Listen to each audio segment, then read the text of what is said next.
नमस्कार, इन खबर में आपका स्वागत है। और हमारे साथ इस वक्त मौजूद हैं चार्टर्ड अकाउंटेंट महिमा जैन। ये आपको बताएंगी कि इस समय जो टैक्स बेनिफिट हैं, जो टैक्स में छूट है, वो कितनी है। और कल जब नरेंद्र मोदी सरकार की तरफ से लोकसभा चुनाव से ठीक पहले एक अंतरिम बजट लेखानुदान टाइप का बजट पेश होगा, जिसमें वो अगले 3-4 महीने के खर्च के लिए सरकार की ज़रूरत जो है खर्च की, उसके लिए एक बजट पेश करेंगे। लेकिन आम तौर पे इस तरह के बजट में टैक्स को लेके बड़ी घोषणाएं नहीं होती हैं। जो इंपोर्ट ड्यूटी है इसको लेके बड़ी घोषणाएं नहीं होती। चीज़ें महंगी सस्ती नहीं होती, टैक्स स्ट्रक्चर में चेंजेस बहुत कम होते हैं। लेकिन फिर भी चूँकि ये चुनाव है आगे, और अभी मध्य प्रदेश, छत्तीसगढ़, राजस्थान, इन 3 राज्यों में जहां भाजपा की सरकार थी, वो सरकार भाजपा वहां से सरकार से बाहर हो गई है। और उसकी एक वजह भाजपा को राजनीतिक तौर पे ये लग रहा है कि किसान नाराज़ है, मिडिल क्लास नाराज़ है।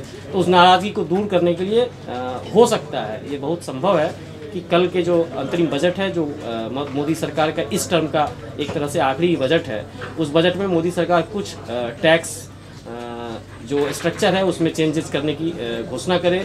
लोगों के टैक्स एग्जेम्पशन लिमिट को, जो इस समय 2.5 लाख है, उसको बढ़ाने की कोशिश करे।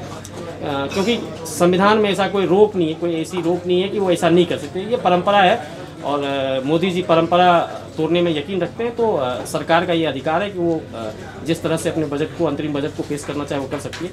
तो हम महिमा जी से ये सबसे पहले समझते हैं कि इस समय जो टैक्स स्ट्रक्चर है उसमें कितनी छूट हैं सीधे तौर पे और अप्रत्यक्ष तौर पे, ATC, D, ये सब।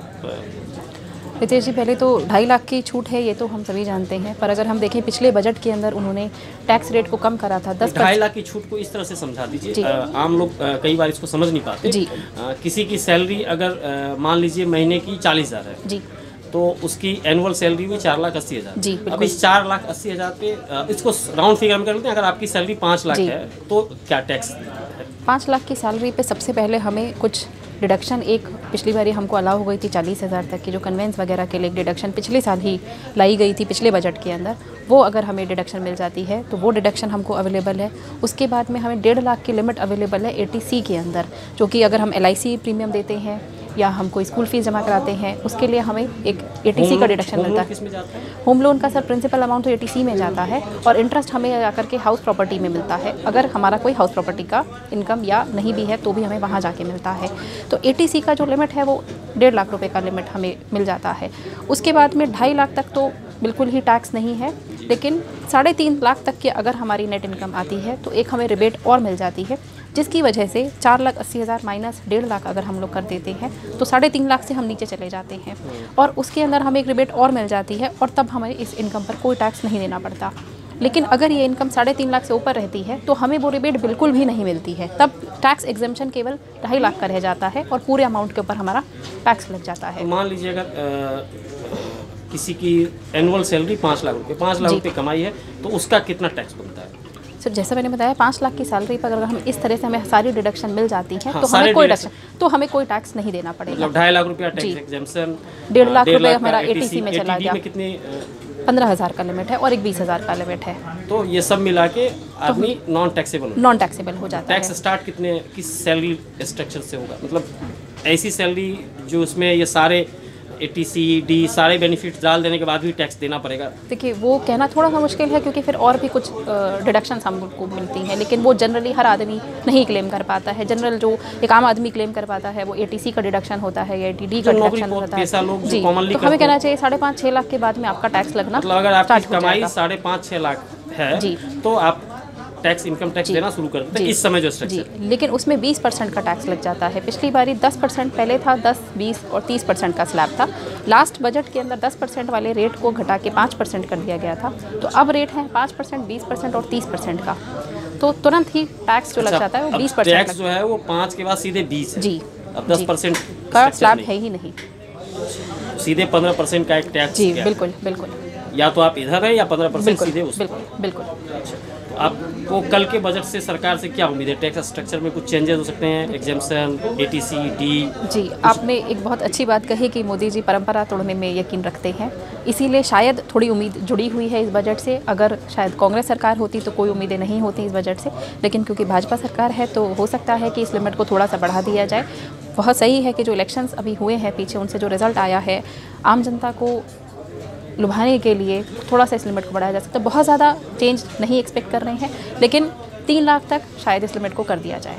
जब अरुण जेटली वित्त मंत्री नहीं थे और खुद विपक्ष में थे और राज्यसभा में वो विपक्ष के नेता हुआ करते थे 2014 से पहले जी, उन्होंने खुद ही ये मांग की थी कि इनकम टैक्स की जो लिमिट है उसको 5 लाख कर दिया जाए। बिल्कुल सही कह रहे हैं। और सरकार में आज 4 साल उनके पूरे हो चुके, 5वां बजट उनकी सरकार पेश करने जा रही है।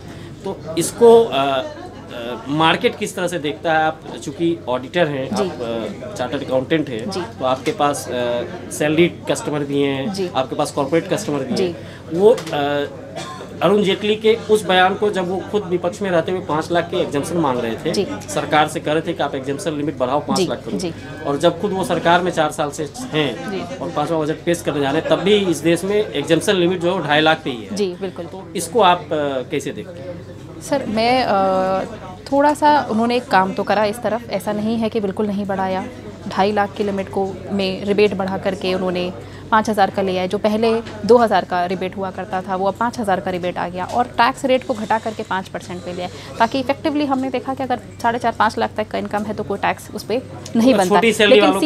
लेकिन सीधे से उन्होंने जो वो दे सकते थे वो ना दे करके बेनिफिट उन्होंने थोड़ा सा घुमा करके कान को पकड़ा और इधर उधर से उन्होंने उस बेनिफिट्स को दिया है। मतलब छोटी सैलरी जिनकी है उनको 5% का टैक्स में ही उन्होंने उनका, अगर हम भाजपा सरकार का अगर हम फ्लो देखते हैं कि जो टैक्स में रहता है उनका हमेशा ये रहता है कि जो ज़्यादा कमाता है वो ज़्यादा टैक्स है, जो कम कमाता है उस पर टैक्स का बर्डन और कम कर दिया जाए, और जो ज़्यादा कमाता है उस पर टैक्स रेट बढ़ा दिया जाए, या उसका टैक्स देखें, चाहे वो GST हो चाहे वो इनकम टैक्स हो। तो आपको कल जो बजट पेश होना है, अंतरिम बजट, उसमें इंपोर्ट ड्यूटी, एक्साइज ड्यूटी, इन चीज़ों पे कोई चेंजेस की उम्मीद है? उन पे बहुत ज़्यादा चेंजेस की उम्मीद नहीं है। GST में शायद कुछ चेंजेस की उम्मीद है कि शायद रजिस्ट्रेशन की लिमिट को थोड़ा बढ़ा दिया जाए, कुछ GST में चेंजेस आ सकते हैं, देखते हुए जो हमारा पिछले 2 साल का 1.5 साल का जी, क्योंकि छोटे व्यापारी हम डेली देखते हैं रिटर्न फाइलिंग को लेकर के, सब चीज़ों को, चाहे वो कितनी भी सिंपल है, वो लोग इस काबिल नहीं है कि खुद से फाइल कर सकें, और जब उनको किसी की सहायता लेनी पड़ती है, किसी चार्टर्ड अकाउंटेंट की या किसी दूसरे अकाउंटेंट की, वो भी एक बर्डन है उनके ऊपर। और ऐसे में लोगों को ये भी मौका मिल जाता है कि उन छोटे व्यापारियों को जिनको जानकारी नहीं है, उनको थोड़ा मूर्ख बना करके वो उनसे ठीक से रिटर्न फाइल नहीं करते हैं, उनसे पैसे तो ले लेते हैं लेकिन काम ठीक से नहीं करते हैं, फिर परेशान डिपार्टमेंट उनको करता है। तो आपको लगता है कि कल जो बजट पेश होगा उसमें एक तो टैक्स स्ट्रक्चर में थोड़ी सी मामूली बदलाव हो सकते हैं, वो 2.5 लाख का जो एक्सेम्पशन है उसको 3 तक लिया जा सकता है, एक उम्मीद ये है, और दूसरी उम्मीद ये है कि GST के रजिस्ट्रेशन में कुछ चेंजेस हो सकते हैं जिससे छोटे व्यापारियों को फायदा मिले। तो कल जो अंतरिम बजट पेश होगा उसमें सरकार से बहुत ज़्यादा उम्मीद नहीं है, क्योंकि ऐसी परंपरा नहीं रही है कि बड़े ऐलान हो, बड़ी घोषणा हो, बड़े पॉलिसी चेंजेस हो, लेकिन छोटी मोटी उम्मीद है। एक उम्मीद है कि इनकम टैक्स में थोड़ी रियायत बढ़े, जिससे मिडिल क्लास, सैलरीड क्लास, जो नौकरी पेशा क्लास है और जिसे आमतौर पर BJP का सपोर्टर माना जाता है, जो मिडिल क्लास है, उसको थोड़ा फ़ायदा पहुँचे। तो हमारे साथ महिमा जी थी। कल जब बजट पेश होगा हम फिर दोबारा आपको बजट में आपके लिए सरकार ने क्या रखा है, उसका मतलब आपके लिए क्या है, आपकी जेब पे कैसे वो पड़ने वाला है, आपकी सैलरी पे कैसे पड़ने वाला है, आपके घर के बजट पे कैसे पड़ने वाला है, ये बताने के लिए कल हम दोबारा महिमा जी के साथ आपके सामने हाजिर होंगे। आप हमारा YouTube चैनल देखते रहिए, इसे सब्सक्राइब करें, लाइक करें, कमेंट करें, और जो भी सुझाव आप दें। Thank you.